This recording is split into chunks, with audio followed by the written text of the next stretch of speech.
This presentation is delivered by the Stanford Center for Professional Development.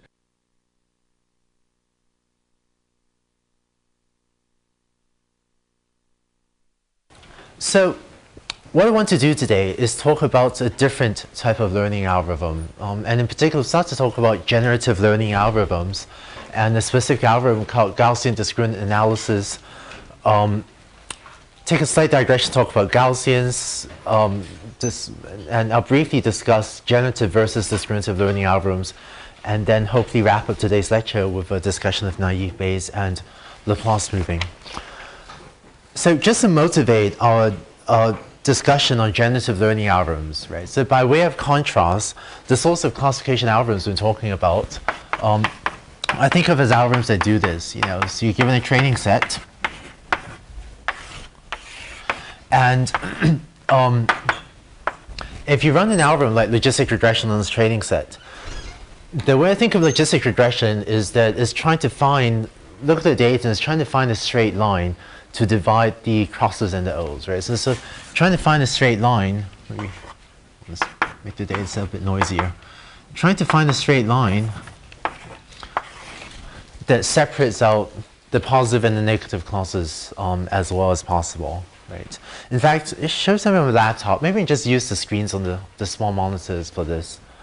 In fact, you can see, you know, there's a data set with logistic regression. And so I've initialized the parameters randomly. And so logistic regression is currently outputting the current hypothesis that iteration 0 is that straight line shown on the bottom right. And so after one iteration of gradient descent, you know, the straight line changes a bit. After 2 iterations, 3, 4, until logistic regression converges and is found a straight line that more or less separates the positive and negative class. Okay, so you think of this as logistic regression sort of searching for a line that separates the positive and the negative classes. What I want to do today is talk about an algorithm that does something slightly different. And to motivate this, let's use our old example of trying to classify between malignant cancer and benign cancer. Right? So a patient comes in and they have a cancer. You want to know if it's a malignant or a harmful cancer, or if it's a benign, meaning a harmless cancer. So rather than trying to find a straight line to separate the two classes, here's something else we could do. We can go through our training set and look at all the cases of malignant cancers, go through, you know, look for our training set for all the positive examples of malignant cancers, and we can then build a model for what malignant cancer looks like. Then we'll go for a training set again and take out all the examples of benign cancers, and then we'll build a model for what benign cancers look like. Okay? And then when you need to classify a new example, when you have a new patient and you want to decide is this cancer malignant or benign, you then take a new cancer and you match it to your model of malignant cancers, and you match it to your model of benign cancers, and you see which model it matches better. And depending on which model it matches better to, you call that, you then predict whether the new cancer is malignant or benign. Okay? So what I just described, this class of methods where you build a separate model for malignant cancers and a separate model for benign cancers is called a generative learning algorithm. And let me just go ahead and formalize this. So in the models that we've been talking about previously, those were actually all discriminative learning algorithms. And slightly more formally, a discriminative learning algorithm is one that either learns P of y given x directly, or even, you know, learns a hypothesis that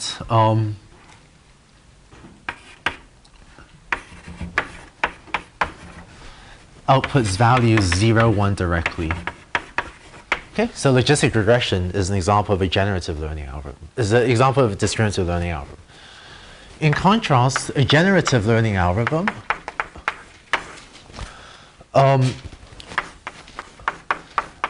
models P of x given y the probability of the features given the class label.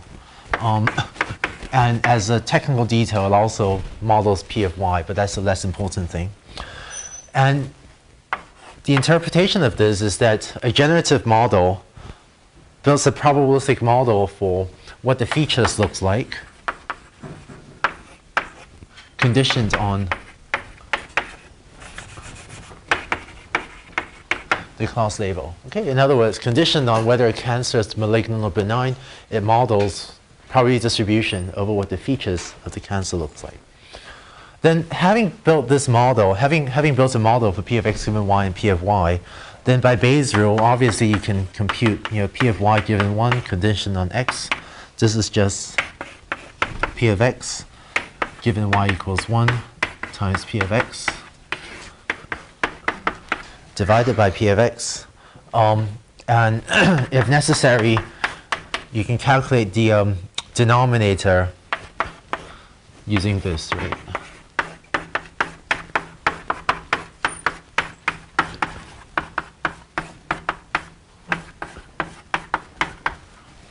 Right?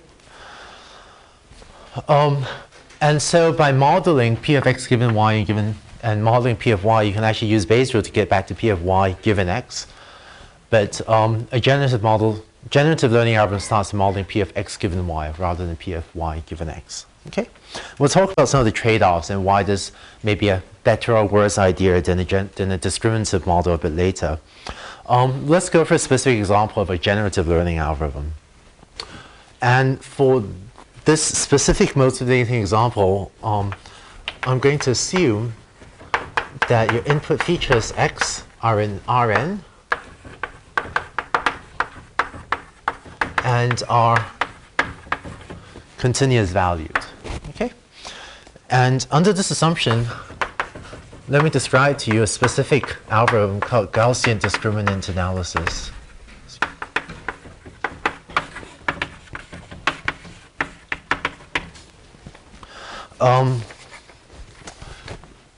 And the, I guess, core assumption is that we're going to assume in the Gaussian discriminant analysis model that P of x given y is Gaussian. Okay? So, actually, just raise your hand. How many of you have seen a multivariate Gaussian before? Not a 1D Gaussian, but a high dimensional. Okay, cool. Like maybe half of you, 2/3 of you. So let me just say a few words about Gaussians, and for those of you that have seen it before, it'll be a refresher. So we say that a random variable z is distributed Gaussian, multivariate Gaussian, as script n for normal, with parameters mean, mu, and covariance sigma squared.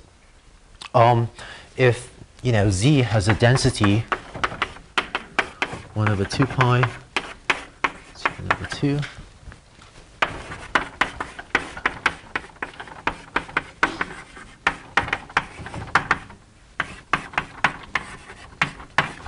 Okay, that's the formula for the density. It's a generalization of the one-dimensional Gaussian, the familiar bell-shaped curve, to a higher dimension vector value random variable z.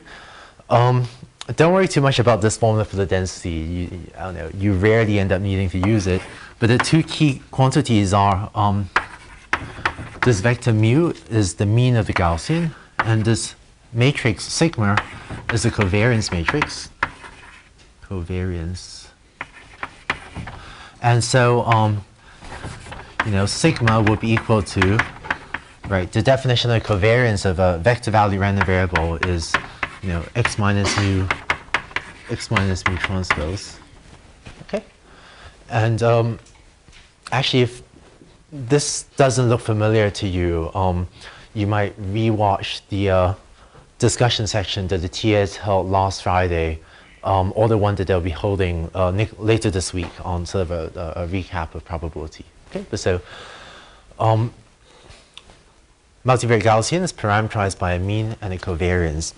And let me just, can I have the laptop display, please?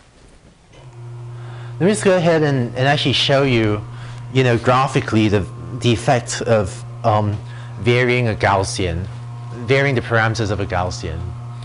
So what I have up here is a zero mean is the density of a zero mean Gaussian with covariance matrix equals the identity. The covariance matrix is shown in the upper right hand corner of the slide. And this is a familiar bell-shaped curve in 2 dimensions. And so if I shrink the covariance matrix, instead of covariance zero identity, if I shrink the covariance matrix, then the Gaussian becomes more peaked. And if I widen the covariance, so like sigma equals 2, 2, then the distribution or the density becomes more spread out. Okay. There's back to standard normal, identity covariance 1.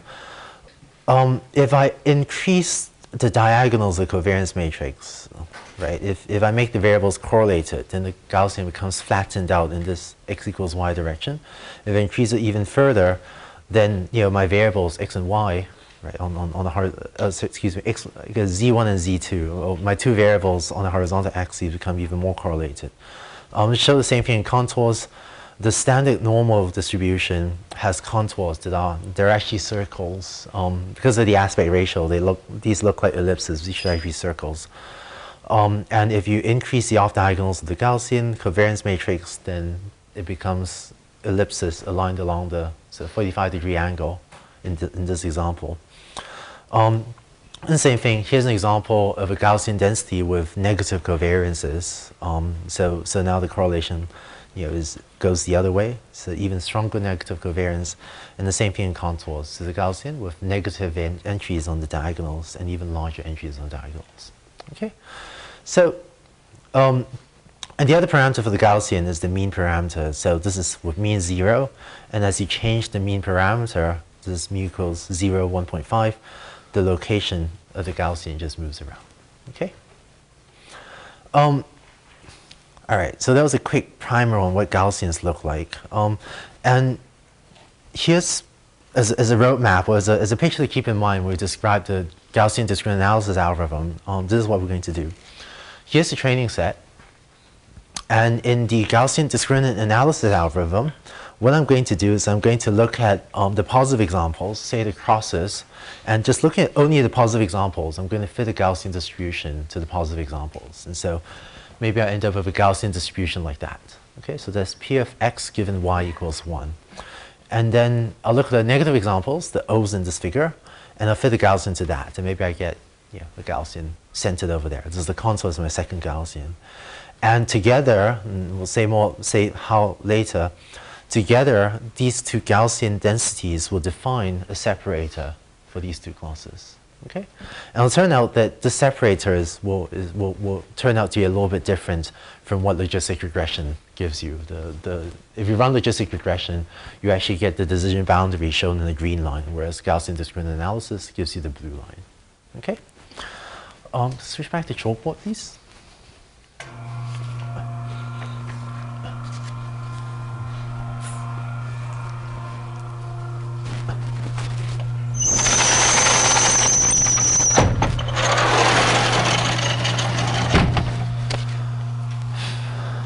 All right. Here's the Gaussian discriminant analysis model. Going to model P of y as a Bernoulli random variable as usual, but as a Bernoulli random variable and parameterized by parameter phi. So you've seen this before. Model P of x, excuse me, given y equals 0 as a Gaussian. Oh, you know what? Yes, excuse me. I thought this looked strange.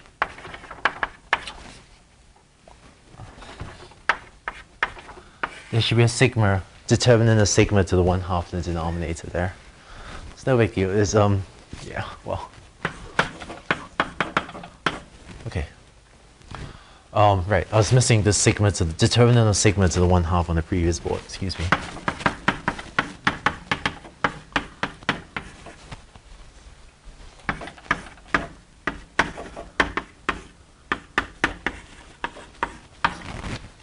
Okay, and so I model P of x given y equals 0 as a Gaussian with mean mu 0 and covariance sigma. So the sigma to the minus 1/2. And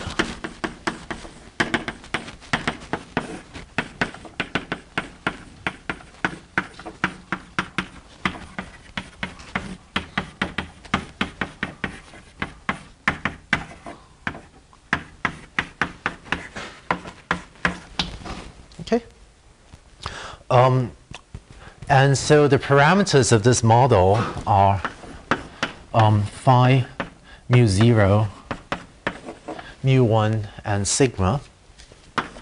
And so I can now write down the likelihood of the parameters as, actually the log likelihood of the parameters as the log of that. Right? So in other words, if I'm given a training set, then I can write down the log likelihood of the parameters as the log of, the product of probabilities of p of xi comma yi. Right? And this is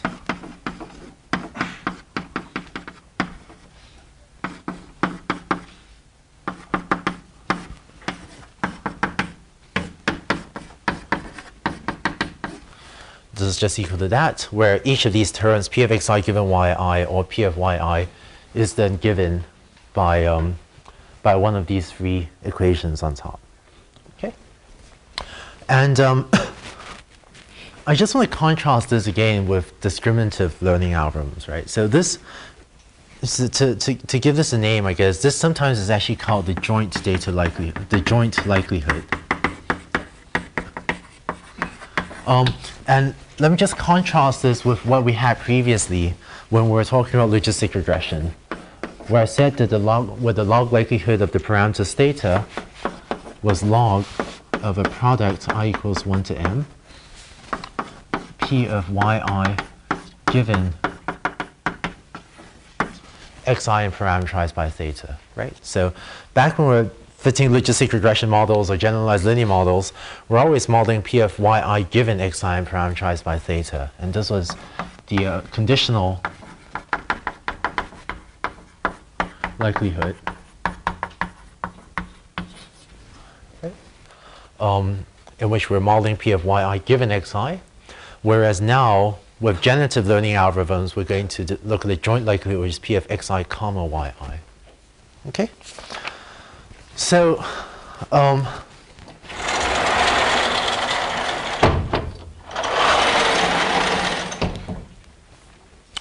let's see. So given training sets and using the Gaussian discriminant analysis model, to fit the parameters of the model, we'll do maximum likelihood estimation as usual. And so you maximize L with respect to the parameters phi, mu 0, mu 1, sigma. And so when we find the maximum likelihood estimate of the parameters, you find that phi is the maximum likelihood estimate is actually no surprise. I'm writing this down mainly as a practice for indicator notation. Right? So the maximum likelihood estimate for phi will be sum over I yi divided by m. Or written alternatively as sum of all your training examples of indicator yi equals 1 divided by m. Okay? In other words, maximum likelihood estimate for the Bernoulli parameter phi is just the fraction of training examples with label 1, with y equals 1. Maximum likelihood estimate for mu 0 is this.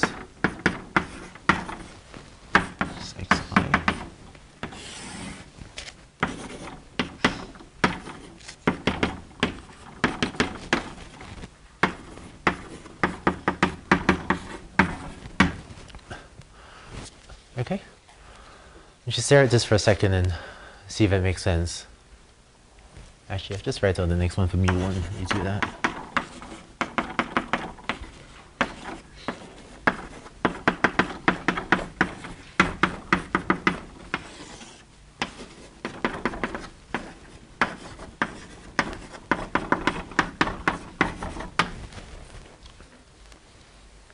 Okay.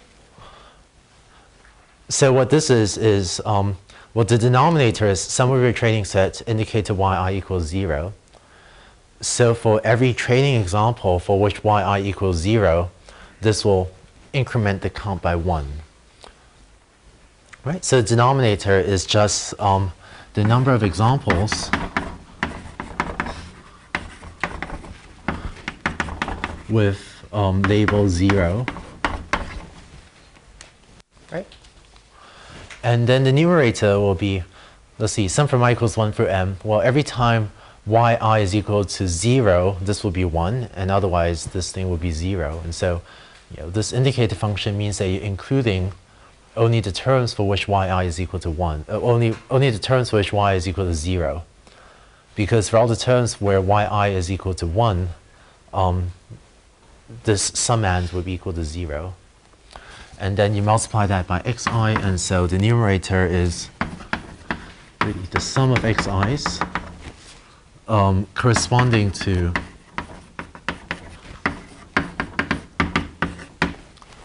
examples where the clause labels were 0. Okay? Raise your hand if this makes sense. Okay, cool. So just to say this less fancifully, this just means look for your training set, find all the examples for which y equals 0, and take the average of the value of x for all your examples for which y equals 0. So take all your negative training examples and average the values for x, and that's mu 0. Okay. If this notation is still a little bit cryptic, if you're still not sure why this equation translates in what I just said, so do go home and stare at it for a while until this makes sense. And this sort of no surprise. It just says estimate the mean for the negative examples, take all your negative examples and average them. It's sort of no surprise, but this is a useful practice for indicator notation. Again, you can derive the maximum likelihood estimate for sigma. I won't do that. You can read that in the notes yourself.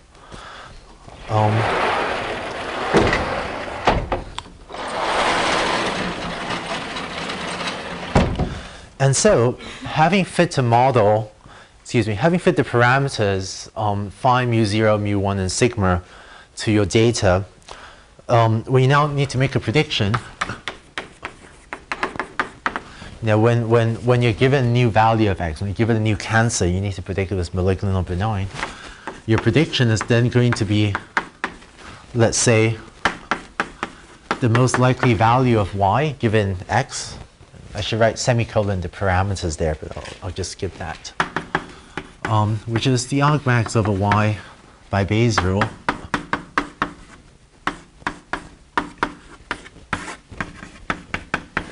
Right? And that is in turn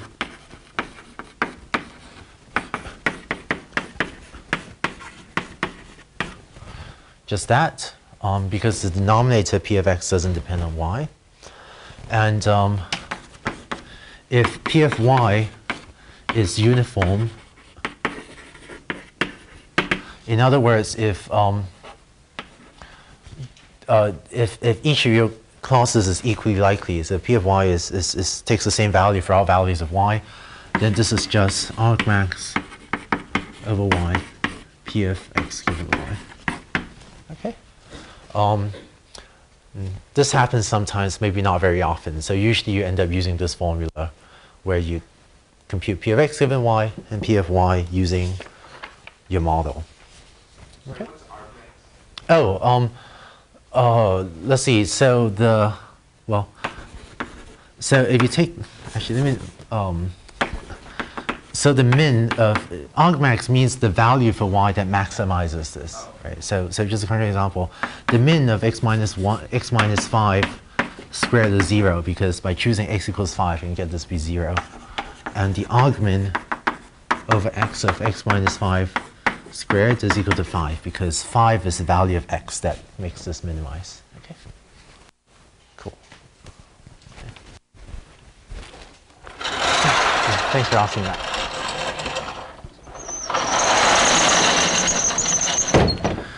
Okay. Actually, any other questions about this? Yeah. Why is distributed Bernoulli? Why is it a uniform probability? Why is it Bernoulli?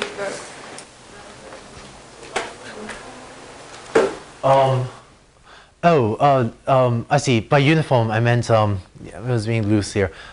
I meant if p of y equals 0 is equal to p of y equals 1, or if y is the uniform distribution over the set 0 and 1. Oh, yeah, right. I just meant, yeah, if P of y equals 0 equals P of y given 1. That's all I meant. See? Yeah. Anything else?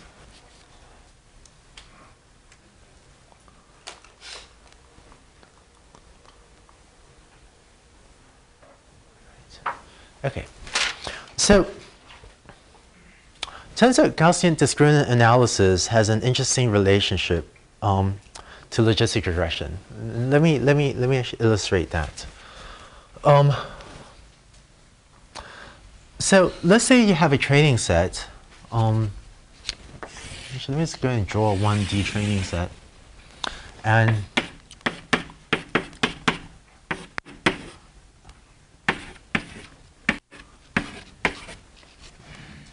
that'll kind of work, yes. Okay. So let's have a training set comprising a few negative and a few positive examples. And let's say I run Gaussian discriminant analysis, so I'll fit Gaussians to each of these two densities, fit a Gaussian density to each of these two, to my positive and my negative training examples. And so maybe my positive examples, the x's are fit with a Gaussian like this. And my negative examples, I will fit maybe with a Gaussian that looks like that. Okay?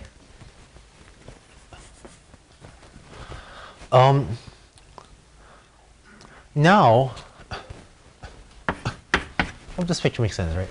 Now, let's vary along the x-axis. And what I want to do is I'll overlay on top of this plot. So I'm going to plot P of y equals 1. Actually,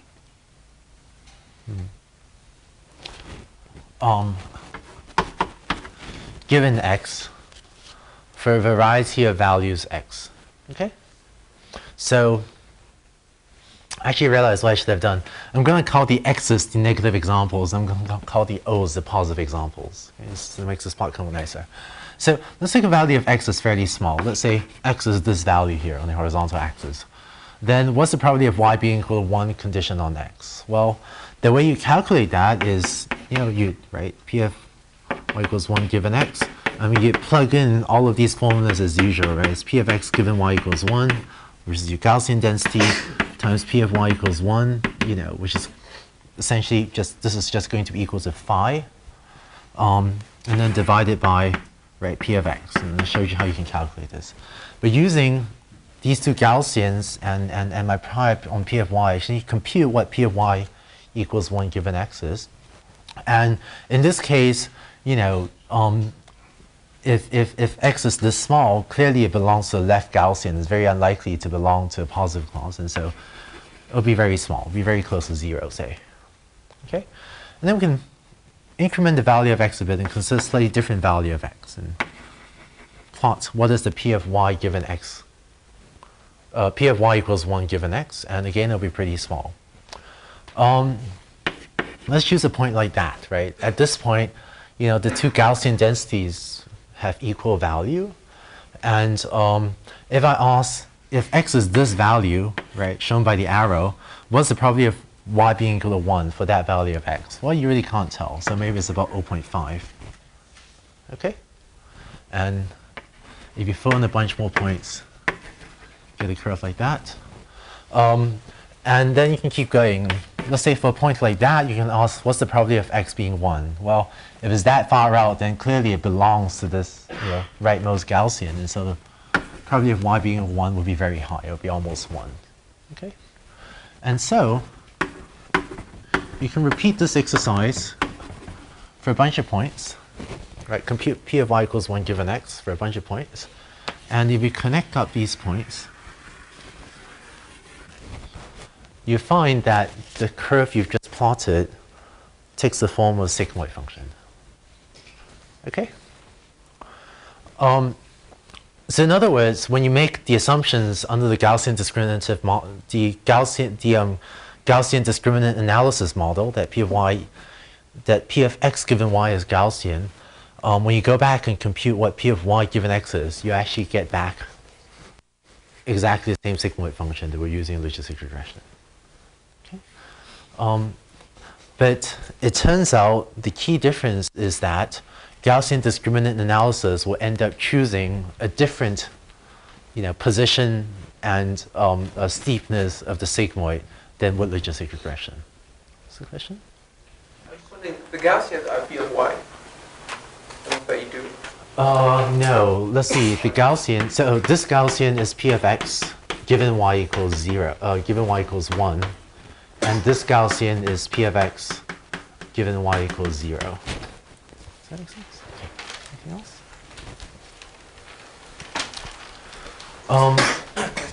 Yeah. How did you, when you were drawing all the dots, how did you decide what P of y and P of x was? What, say that again? Oh, I guess, I'm sorry, could you go over how you figured out where to draw each dot? Let's see, okay, so so the computation is as follows, right? The steps are, I have a training set, and so given my training set, I'm going to fit a Gaussian discriminant analysis model to it. And what that means is, I'll build a model for P of x given y equals 1. I'll build a model for P of x given y equals 0. And I'll also fit a Bernoulli distribution to P of y. Okay, so in other words, given my training set, I'll fit P of x given y and P of y to my data, and now I've chosen my parameters phi, mu 0, mu 1, and sigma. Okay? Then this is the process I went through to plot all these dots, right? It's just I pick a point on the x-axis, and then I compute P of y given x for that value of x. And P of y given 1 conditional on x will be some value between 0 and 1. It will be some real number. And whatever that real number is, I then plot it on the vertical axis. Okay? And the way I compute P of y equals 1 conditioned on x is I would use these quantities. I would use P of x given y and P of y and sort of plug it into Bayes' rule. And that allows me to compute P of y given x from, these three quantities. Does that make sense? Was there something more that... And how did you model P of x? Is that... Oh, okay. Yeah, so, well, I did this earlier. So P of x can be written as, right, so P of x given y equals 0 times P of y equals 0 plus P of x given y equals 1, P of y equals 1. Right. So, and so each of these terms, P of x given y and P of y, these are terms I can get out of directly from a Gaussian discriminant analysis model. These are each of these terms is something that my model gives me directly. So I'll plug that into the denominator. And by doing that, that's how I compute P of y equals 1 given x. That make sense? Okay. Cool. So,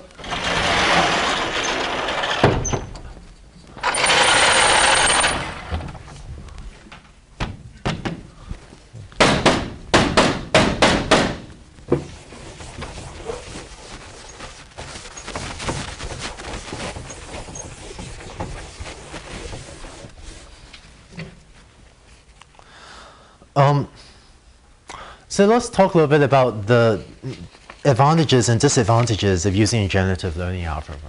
Right? So in the particular case of Gaussian discriminant analysis, we assume that x conditioned on y is Gaussian. Right. And the argument I showed on the previous chalkboard, I didn't prove it formally, but you actually go back and prove it yourself, is that if you assume x given y is Gaussian, then that implies that when you plot y given x, you find that, well, let me just write logistic posterior.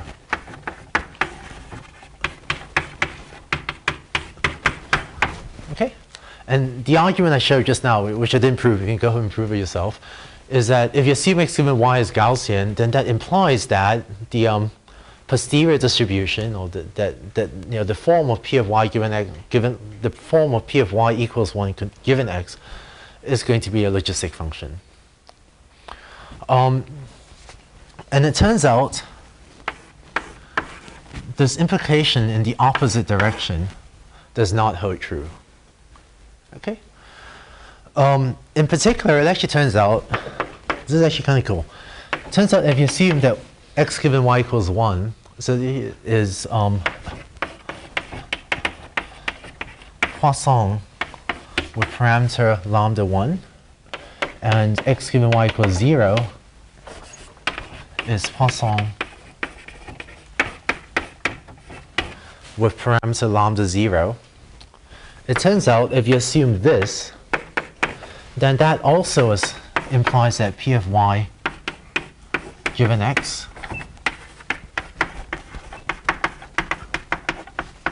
is logistic. Okay? So there are lots of assumptions on x given y that would lead to P of y given x being logistic. And therefore, the assumption that x given y being Gaussian is a stronger assumption than the assumption that y given x is logistic. Okay? Because this implies this, right? That means that this is a stronger assumption than this. Because the logistic posterior holds whenever x given y is Gaussian, but not vice versa. And so this leads to one of the trade-offs between Gaussian discriminant analysis and logistic regression. Right? Gaussian discriminant analysis makes a much stronger assumption that x given y is Gaussian. And so when this assumption is true, or when this assumption approximately holds, if you plot the data, and if x given y is indeed approximately Gaussian, then if you make this assumption explicit in the algorithm, then the algorithm will do better. Because it's as if the algorithm is making use of more information about the data. The algorithm knows that the data is Gaussian. Right? And so if the Gaussian assumption, holds or roughly holds, then Gaussian discriminant analysis may do better than logistic regression. If conversely, if you're actually not sure what x given y is, then logistic regression, the discriminative algorithm, may do better. And in particular, if you use logistic regression, and maybe you secretly thought the data was Gaussian, but it turned out the data was actually Poisson, right? Then logistic regression will still do perfectly fine. Because if the data were actually Poisson, then P of y equals 1 given x will be logistic and it'll do perfectly fine. But if you assumed it was Gaussian, then the algorithm may go off and do something that's not as good. Okay?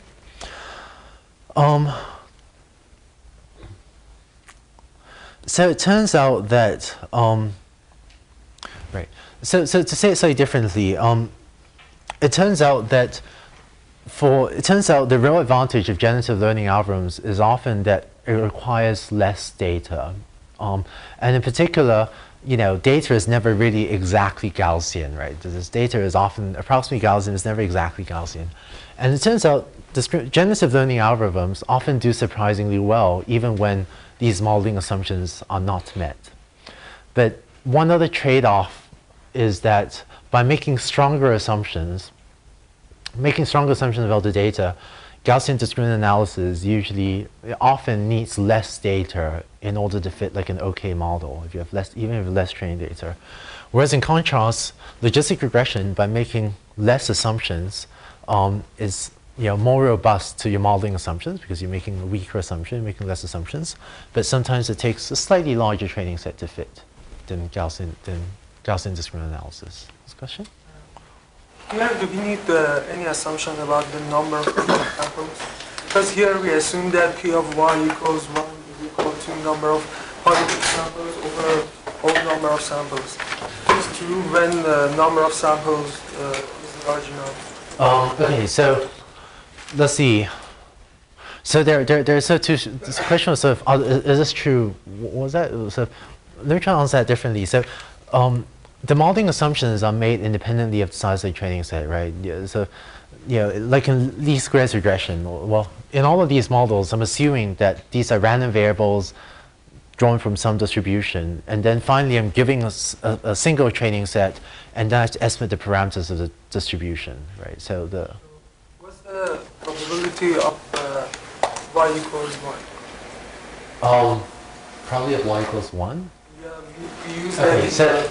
So this raises, get a little bit back to philosophy of maximum likely estimation, right? I'm assuming that their P of y is equal to phi to the y, 1 minus phi to the y, 1 minus y. So I'm assuming that there's some true value of y generating all my data.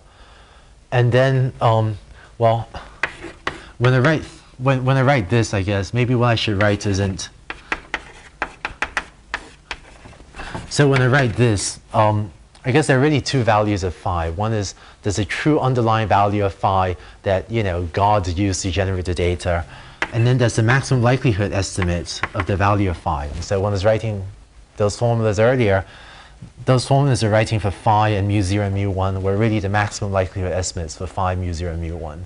And that's different from the true underlying values of phi, mu0, and mu1. But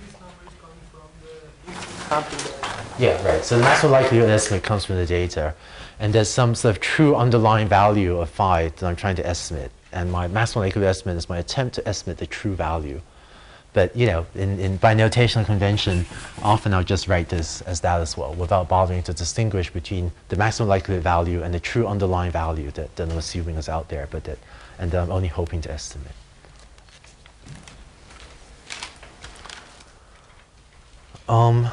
Actually, yeah, but if so philosophical questions like these about maximum likelihood and so on, I hope the TAs, the Friday discussion sections, is a good time to ask questions about sort of probabilistic definitions like these as well. Are there other questions? No. Yeah. Right. Okay. So.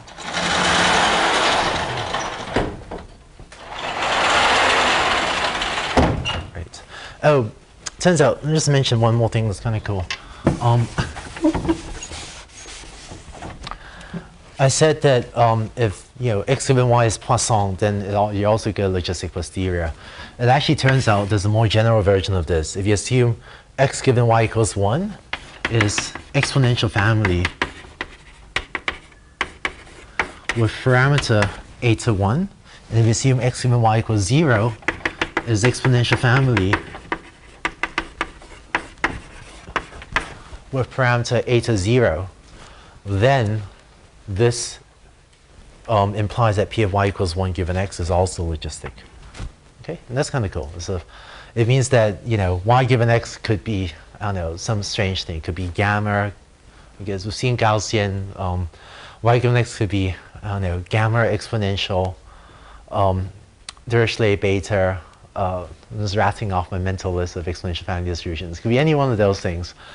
So long as the same exponential family distribution for the two clauses with different natural parameters, then the posterior p of y given 1 given x, p of y equals 1 given x will be logistic. And so this shows the robustness of logistic regression to the choice of modeling assumptions, because it could be that the data was actually gamma distributed, and this still turns out to be logistic. So it's the robustness of logistic regression to modeling assumptions.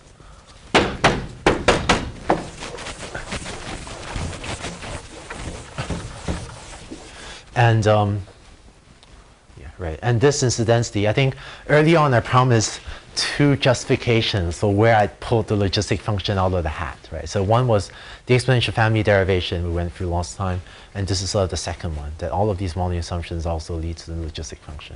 Yeah. Is the final substitute? If it's the posterior is logistic, then that y equals 1 given is logistic, then this implies that? No, this is also not true, right? So yeah, so this exponential family distribution implies y equals 1 is logistic, but the reverse assumption is also not true. There are actually all sorts of really bizarre distributions for x that would give rise to a logistic function. Okay, so let's talk about, those are first generative learning algorithm. Let me now talk about the second generative learning algorithm. And the motivating example, actually this is called the naive Bayes algorithm. And the motivating example that I'm going to use would be spam classification. Right? So let's say that you want to build a spam classifier to take your incoming stream of email and decide if it's spam or not. So let's see. Y will be 0 or 1, with 1 being spam email and 0 being non-spam. And the first decision we need to make is, given a piece of email, how do you represent a piece of email using a feature vector x? Right? So email is just a piece of text, right? You get your email is like a list of words, or a list of ASCII characters. So how do you represent email as a feature vector x? So we'll use a couple of different representations, but the one I'll use today is we will construct the vector x as follows. I'm going to go through my dictionary and make a listing of all the words in my dictionary. Okay, so the first word is RA. The second word in my dictionary is aardvark. R is wolf. Okay. You know, maybe somewhere along the way you see the word buy. You know, spam emails and you buy stuff. Depending on how you collect your list of words, you know, you won't find CS229, right, close number in a dictionary, but if you collect a list of words via your other emails you've gotten, you have this list somewhere as well. And then the last word in my dictionary was Zygmurgy, which pertains to technological chemistry that deals with the fermentation process in brewing. So I get a piece of email, and what I'll do is I'll then scan through this list of words, and wherever a certain word appears in my email, I'll put a 1 there. So if I get a piece of email and it has the word A, then that's 1. You know, my email doesn't have the words aardwolf or aardvark, so I get zeros. I get a piece of email and they want me to buy something, CS229 doesn't appear, and so on. Okay? So this would be one way of creating a feature vector to represent my to represent a piece of email. Now, let's build a generative model out for this.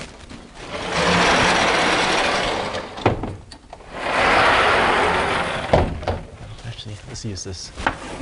In other words, I want to model P of x given y equals 0, y equals 1, right? And my feature vectors are going to be 0, 1 to the n. It's going to be these bit vectors, binary value vectors, they're n-dimensional, where n may be, you know, on the order of, say, 50,000, if you have 50,000 words in your dictionary, which is not atypical. So values from, I don't know, mid-thousands to tens of thousands is fairly typical for problems like these. And therefore, there are 2 to the 50,000 possible values for x, right there. So 2 to the 50,000 possible bit vectors of length 50,000. And so, you know, one way to model this is a multinomial distribution. But because there are 2 to the 50,000 possible values for x, I would need, you know, 2 to the 50,000, like maybe -1 parameters, right? Because they have to sum to 1, right? So -1. And this is clearly way too many parameters to model using a multinomial distribution over all 2 to 50,000 possibilities. So, in the naive Bayes algorithm,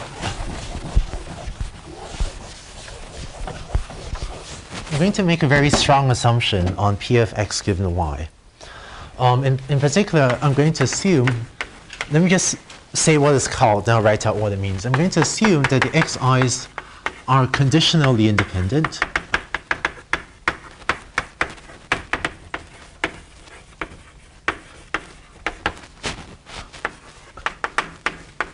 Given y. Okay, let me say what this means. So I have that P of x1, x2, up to x 50,000, right, given y. By the chain rule of probability, this is P of x1 given y times P of x2 given y comma x1 times P of, well, let me just put ... Oh, let's write one more. Times ... up to, you know, well, whatever. You get the idea, up to P of x 50,000. Okay? So this is the chain rule of probability. This always holds. I've not made any assumption yet. And now, I'm going to make what's called the naive Bayes assumption, or this assumption that the xi's are conditionally independent given y. I'm going to assume that, well, nothing changes to the first term, But I'm going to assume that p of x2 given y comma x1 is equal to p of x2 given y. I'm going to assume that that term is equal to p of x3 given y, and so on, up to p of x 50,000 given y. Okay? Or just written more compactly,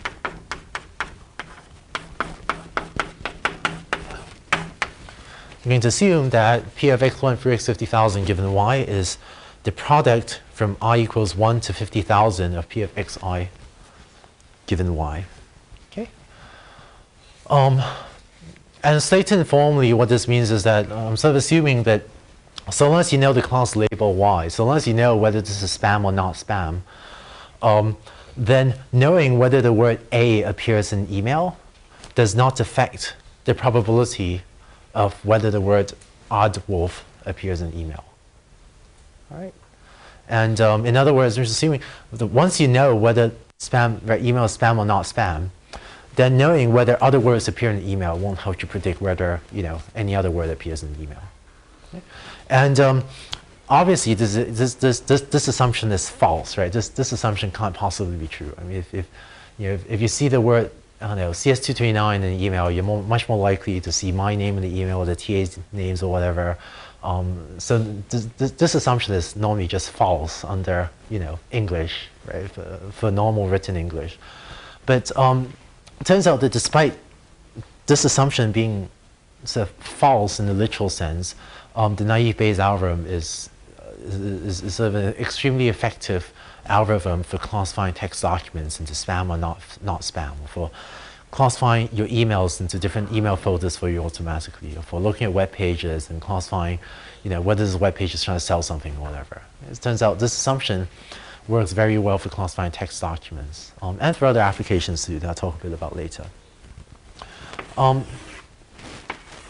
As a digression that that makes sense only to some of you, let me just say that if you're familiar with Bayesian networks and graphical models,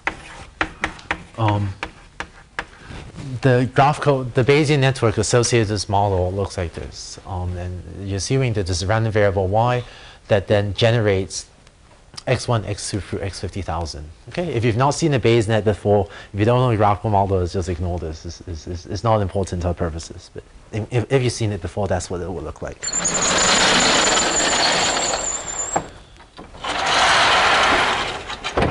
Okay. So,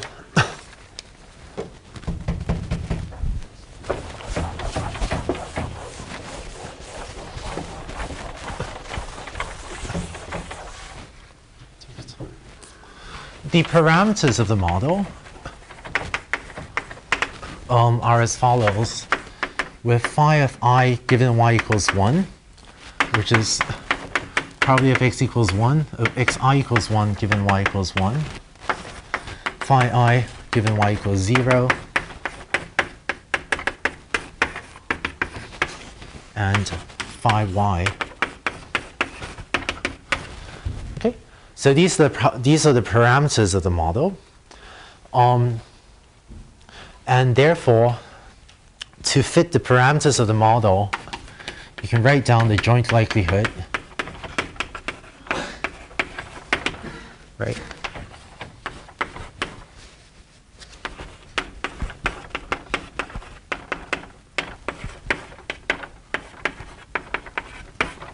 Which is equal to, as usual,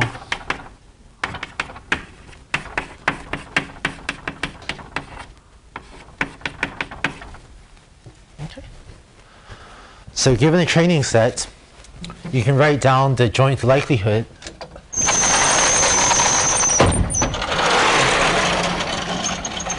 of the parameters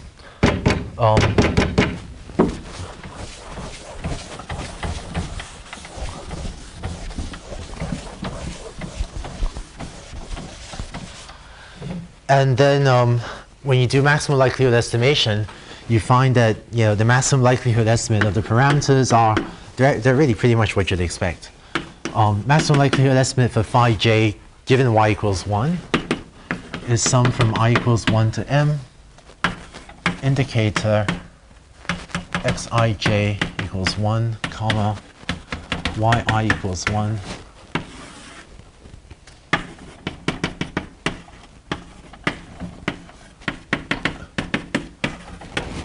Okay.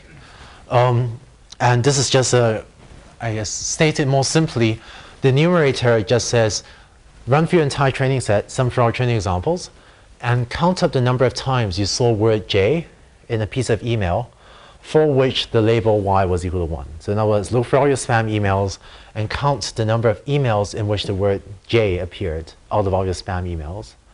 And the denominator is, sum from I equals 1 to m, the number of spam, the denominator is just the number of spam emails you got. And so this ratio is in all your spam emails in your training set, what fraction of these emails did the word J appear in? Did the J word in your dictionary appear in? And that's your maximum likelihood estimation that's your maximum likelihood estimate for the probability of seeing word J conditioned on a piece of email being spam. Okay. Similarly, your maximum likelihood estimate for phi y is pretty much what you'd expect, right?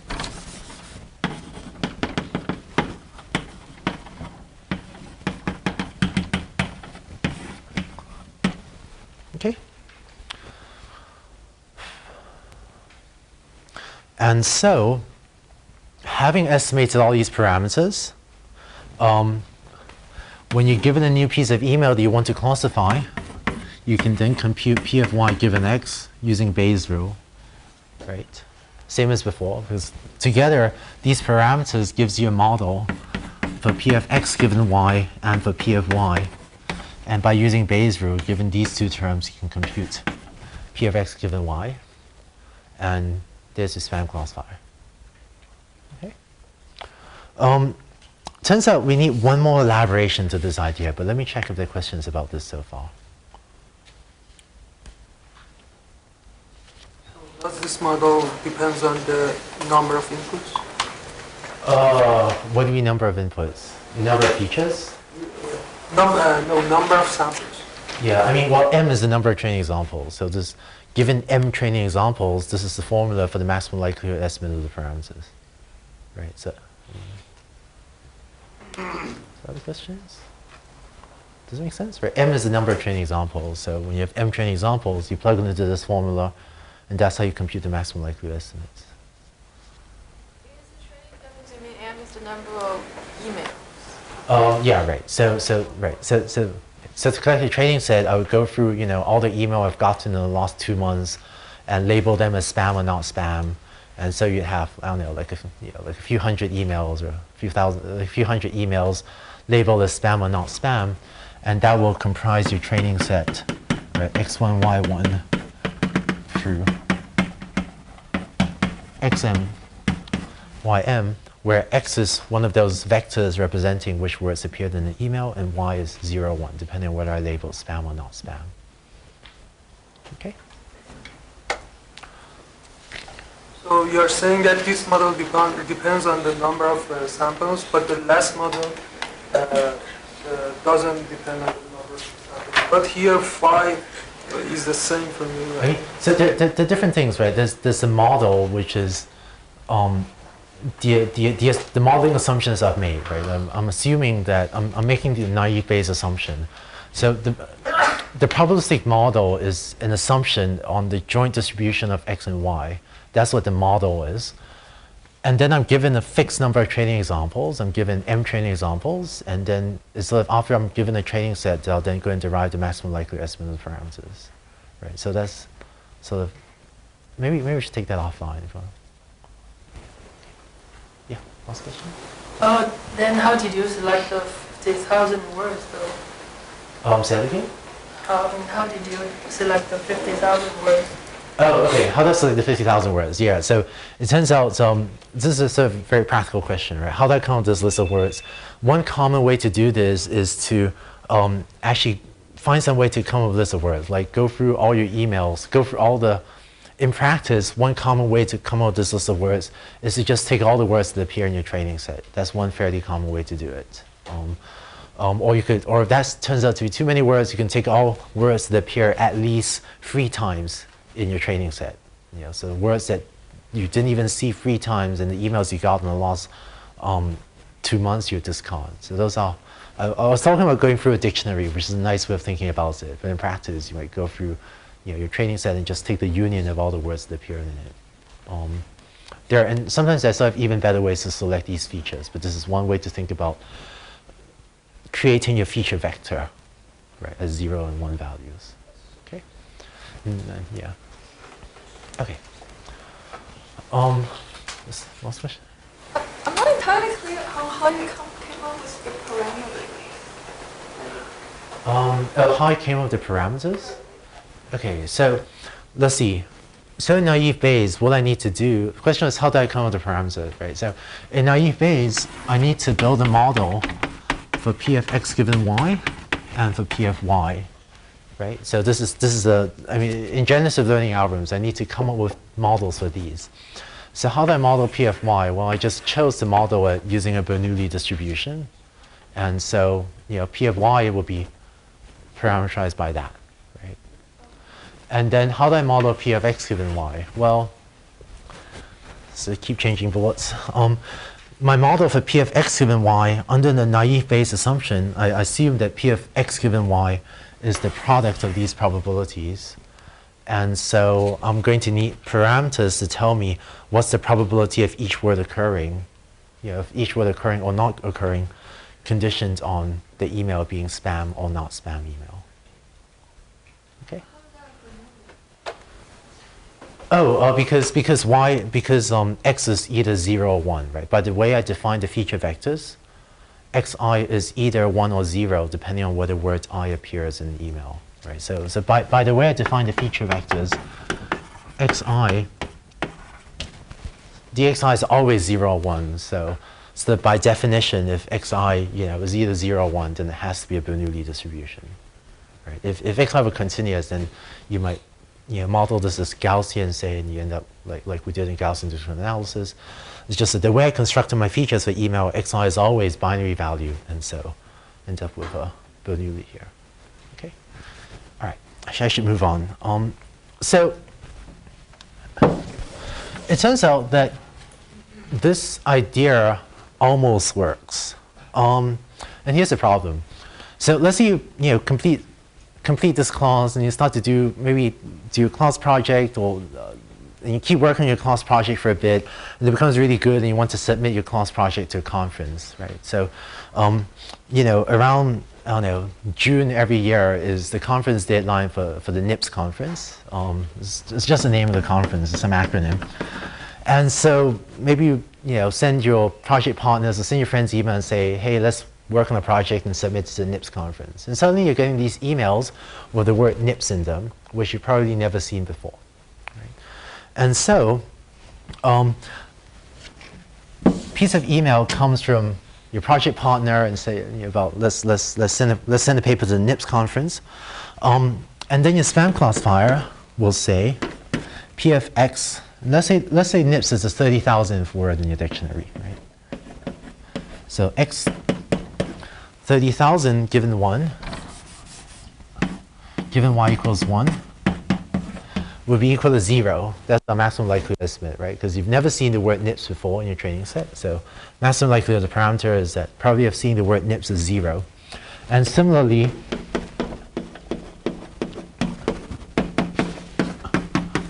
in, I guess, non-spam mail, the chance of seeing the word NIPS is also estimated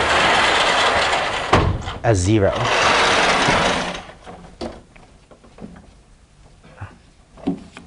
So,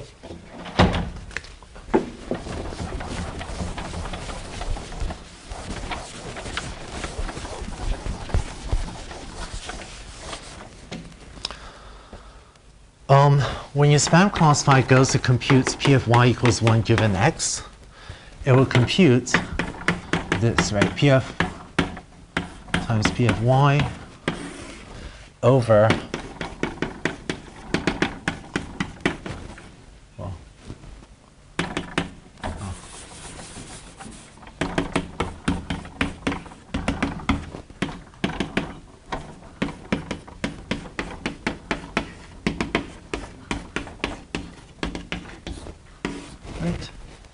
And so if you look at that term, say, this will be product from I equals 1 to 50,000 of P of xi given y.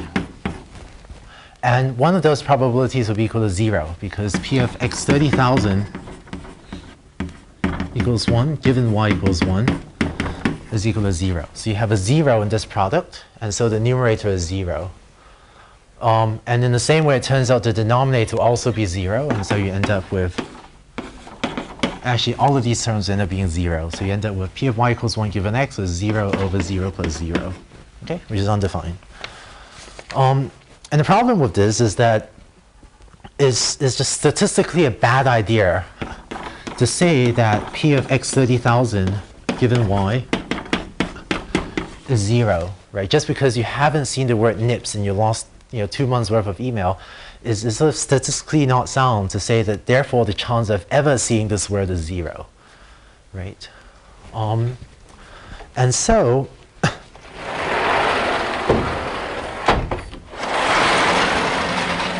it's this idea that just because you haven't seen something before, it may mean that that event is unlikely, but it doesn't mean that it's impossible. And so it's saying that if you've never seen the word nips before, then it's impossible to ever see the word nips in future emails. The chance of that is just 0. So we're going to fix this.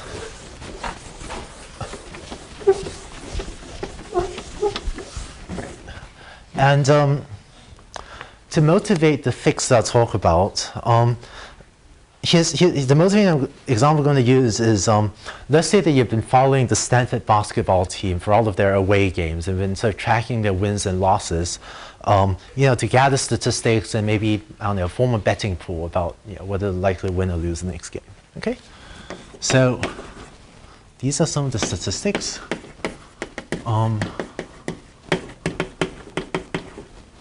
So on, I guess, 8th of February, right, last season, they played Washington State, and they did not win. On 11th of February, they played Washington. 22nd, they played USC.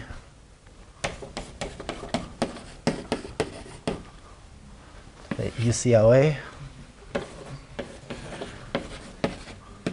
Played USC again.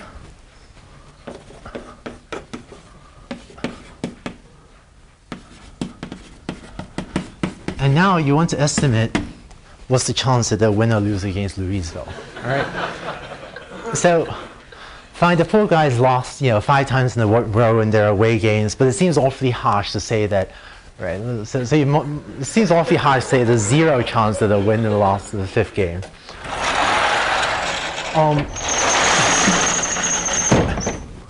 So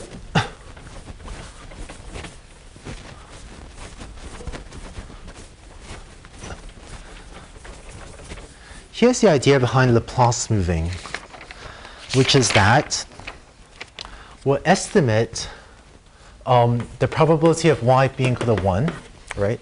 Normally, the maximum likelihood is, the maximum likelihood estimate is just the number of 1s divided by the number of 0s plus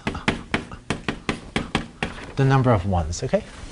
I hope this informal notation makes sense, right? Normally, the maximum likelihood estimate for sort of a win or loss for Bernoulli random variable is just the number of 1s you saw divided by the total number of examples. So it's the number of 0s you saw plus the number of 1s you saw. So in Laplace smoothing, we're going to just take each of these terms, the number of 1s, and sort of add 1 to that, number of 0s and add 1 to that, number of 1s and add 1 to that.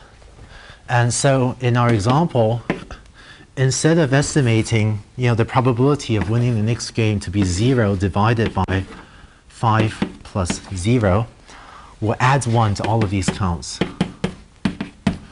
And so we say that the chance of their winning the next game is 1/7, okay? Which means that having seen them lose 5 away games in a row, we don't think it's terribly likely to win the next game, but at least we're not saying it's impossible. As a historical side note, Laplace actually came up with this method. It's called Laplace smoothing after him. When he was trying to estimate the probability that the sun will rise tomorrow, his rationale was, in a lot of days now we've seen the sun rise, but that doesn't mean we can be absolutely certain the sun will rise tomorrow. He was using this to estimate the probability that the sun will rise tomorrow. This is kind of cool. So, and more generally,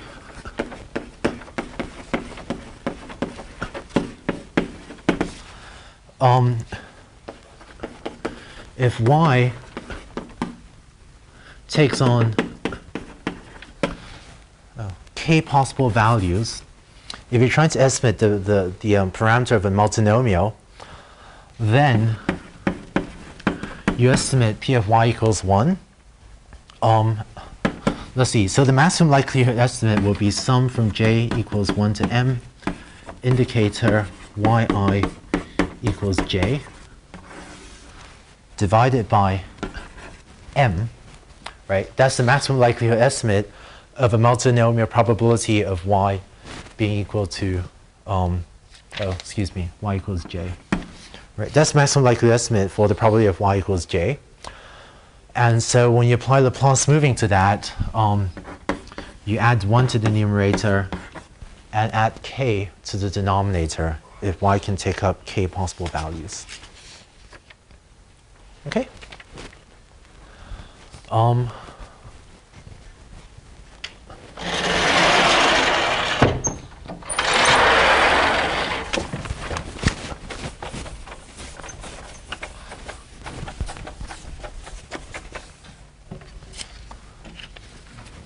So for naive Bayes, what that gives us is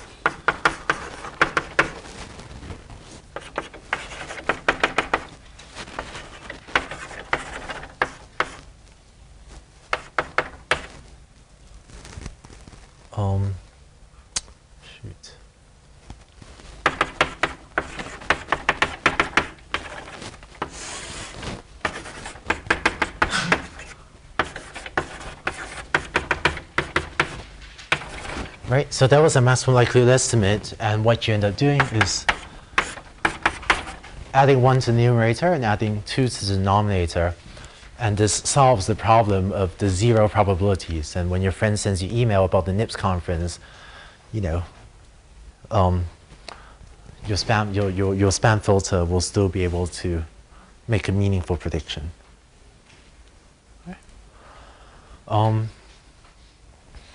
Okay. Shoot. Any questions about this? Yeah. So to what extent does it make sense? Because, for instance, if you take the world of the games on the right, it's quite a reasonable assumption to say that the probability of winning is very close to 0. So I mean, the prediction should be equal to give 0. So in this case, the prediction is 1/7, right? We don't have a lot of, if you see someone lose 5 games in a row, you may not have a lot of faith in them. But as an extreme example, suppose you saw them lose 1 game, right? It's just not reasonable to say that the chance of winning the next game is 0. But that's what maximum likelihood estimate will say. Yes, and in such a case, it's anyway the learning algorithm doesn't have enough data. So the question is, given just 5 training examples, what's a reasonable estimate for the chance of winning the next game? And 1/7 is, I think, it's actually pretty reasonable. It's less than 1/5, for instance. We're saying the chance of winning the next game is less than 1/5. It turns out, under a certain set of assumptions I won't go into, under a certain set of Bayesian assumptions about the prior and posterior, this Laplace smoothing actually gives the optimal estimate, in a certain sense I won't go into, of what's the chance of winning the next game. So under a certain assumption about the Bayesian prior on the parameter. So I don't know, it actually seems like a pretty reasonable assumption to me. Although I should say, it actually turned out. No, I'm just being mean. We actually are a pretty good basketball team, but I chose a losing streak, because it's funnier that way. Let's see, shoot. Does someone want to, are there other questions about this?